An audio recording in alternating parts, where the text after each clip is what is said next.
আপনার ছেলের কি রোগ? নাম আলামিন। ছেলের রোগটা কি? থ্যালাসেমিয়া। কতদিন ধরে ধরা পড়ছে? এই তো 3 বছর পার হয়ে 4 বছর পর। রক্তের গ্রুপ কি? দুই পজিটিভ। রক্ত পেতে কষ্ট হয়? হ্যাঁ, জোগাড় করতে অনেক কষ্ট হয়, তারপরে পারবো। ওর আব্বা কি করে? মাঠের কাছে। কত টাকা খরচ আসতে পারে এখানে রক্ত দিতে?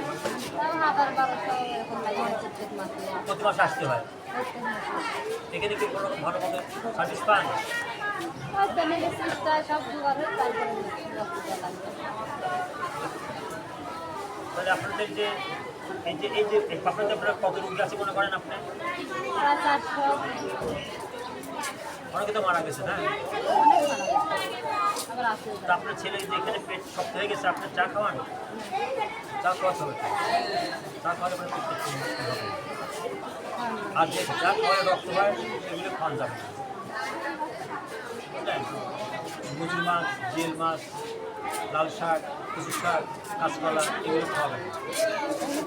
এগুলো খাওয়ান না। ঠিক আছে?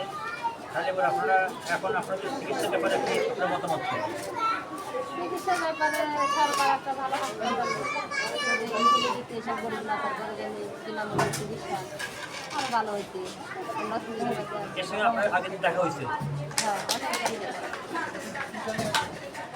অনেক ঠিক আছে, ভালো থাকেন।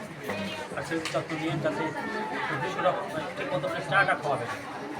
আর যা যা খাওয়ানো নিষেধ এগুলো মেনে চলবে, তাহলে ছেলে ভালো থাকবে। এগুলো আপনার সমস্যা। ঠিক আছে, ভালো থাকেন।